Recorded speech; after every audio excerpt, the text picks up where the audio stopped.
검찰총장 윤석열의 운명은 다른 것입니다. 그럼에도 불구하고 어쩌면 마지막 출근길이 될지도 모르는 오늘 아침 윤석열 총장은 대검찰청 정문 앞에서 차에서 내려 시민들에게 다가가 감사의 마음을 전했습니다.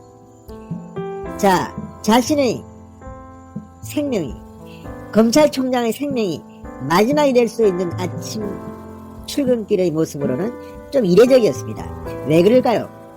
윤석열 총장에게는 믿는 구석이 있기 때문입니다. 자, 오늘 징계위원회에서 해임 결정이 나든 정직 6개월이 나든 정직 3개월이 나든 권력은 윤석열 총장을 잠시 총장직에서 밀어낼 수가 있습니다. 그러나 그것이 끝일까요? 그렇지 않습니다. 윤석열 총장은 믿는 구석이 확실히 있습니다. 자, 윤석열 총장 측 변호인들이 이번 징계위원회에 응하는 태도를 보면 법리적으로 똘똘 뭉쳐있고 무엇보다 추미애 장관 측이 지나치게 허술하게 이 징계 절차를 준비했다는 자신감을 볼 수가 있습니다. 해임 결정이 나든 정직 결정이 나든 어느 경우든 윤석열 총장은 법적 대응에 나설 겁니다. 그리고 이 법적 대응에 나서면서 자신감을 보일 수 있는 믿는 구석은 바로 조미연 판사의 결정문입니다. 자, 새로운 사실이 드러났습니다. 지난번 윤석열 총장에게 추미애 법무부 장관이 직무정지를 명했을 때 윤 총장은 서울행정법원에 가처분 신청을 했습니다. 그리고 승소합니다. 이겼습니다. 그래서 검찰총장 업무에 복귀했습니다. 그때 조미연 부장판사가 냈던 결정문은 상당히 충격적입니다. 조미연 부장판사는 진보성향 판사 모임 출신이라고 합니다. 그 전에 냈던 판결문을 보면 결코 윤석열 총장의 소송에 유리할 것 같지 않았던 스케일을 갖고 있습니다. 그럼에도 불구하고 조미연 판사가 써내려간 그 결정문, 자, 새로 문구 하나하나가 소개되면서 다시 징계위원회에서 윤석열 총장에게 어떤 결정을 내더라도 행정소송을 내면 이길 수 있다는 자신감을 준 것 같습니다. 조미연 부장판사의 결정문에 지금 윤석열 총장은 마지막 희망을 걸고 있을지도 모르겠습니다. 진성호의 직설 시작합니다. 방송에 앞서 아직 진성호 방송에 구독자가 아니신 분들은 붉은색 구독 버튼 눌러주십시오. 더 좋은 방송으로 보답하겠습니다.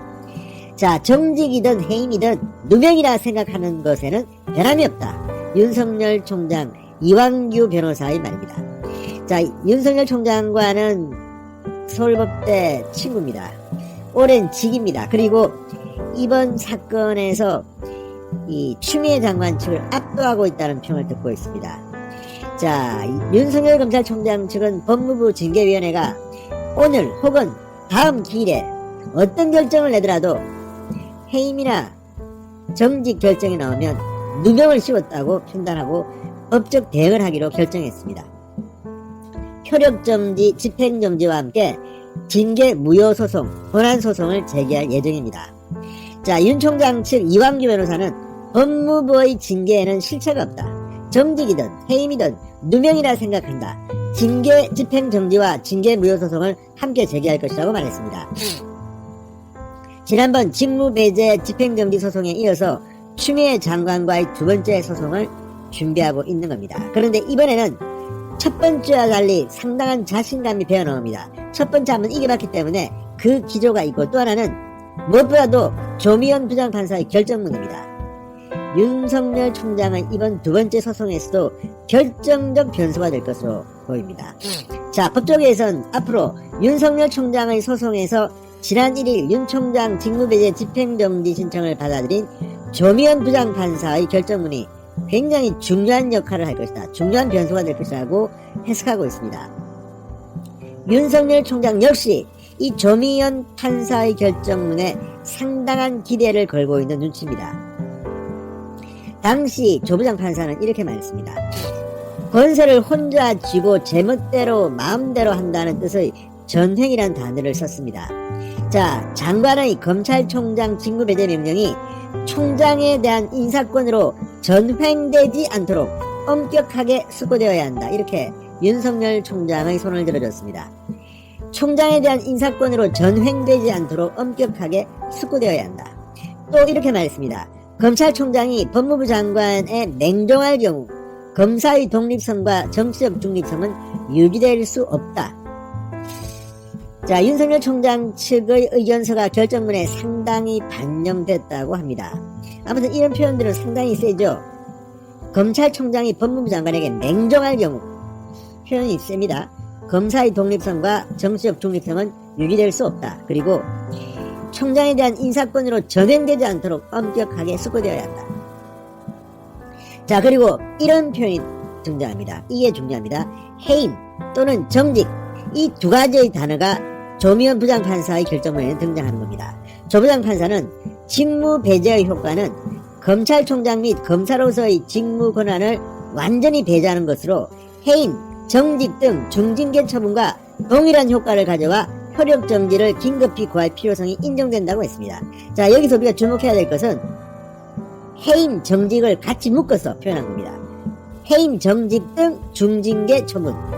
자, 지금 징계위원회가, 법무부 징계위원회가 윤석열 총장한테 오늘 혹은 그 다음 기일에 내리려고 하는 게 바로 이 해임 혹은 정직의 중징계입니다. 만약에 이런 결정을 내린다면 조미연 부장판사의 말처럼 완전히 직무를, 권한을 배제하는 것입니다. 그렇기 때문에 지난번 직무 배제와 마찬가지로 해임, 정직 등 중징계는 더욱더 윤 총장의 손을 법원이 들어줄 가능성이 높아진다는 겁니다.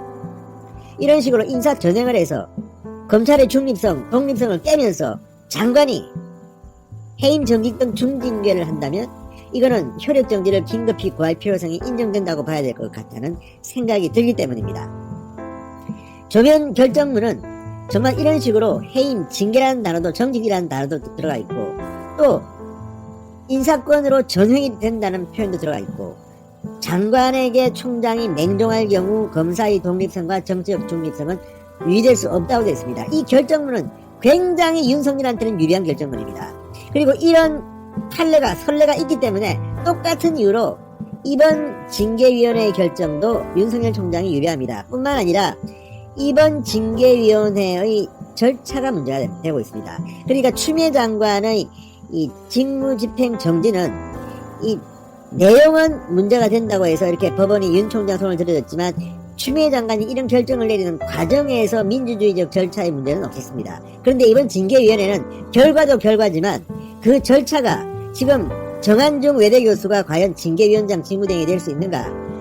추미애 장관이 징계위를 소집한 뒤에 위원이 바뀐 겁니다. 이런 것들은 충분히 법원에서 민주주의적 절차를 잘못했다고 판단할 수가 있습니다. 따라서 윤 총장이 이번에 징계위원회가 어떤 결정을 내든지 해임이나 정직 결정이 난다면 누명을 씌운 거다. 이렇게 해서 가처분 소송을 내면 이길 가능성이 높다는 겁니다. 이럴 경우 추미애 장관의 운명은 상상할 수 있습니다. 이제 추미애 장관은 더 이상 그 자리에서 버티기 힘들어집니다.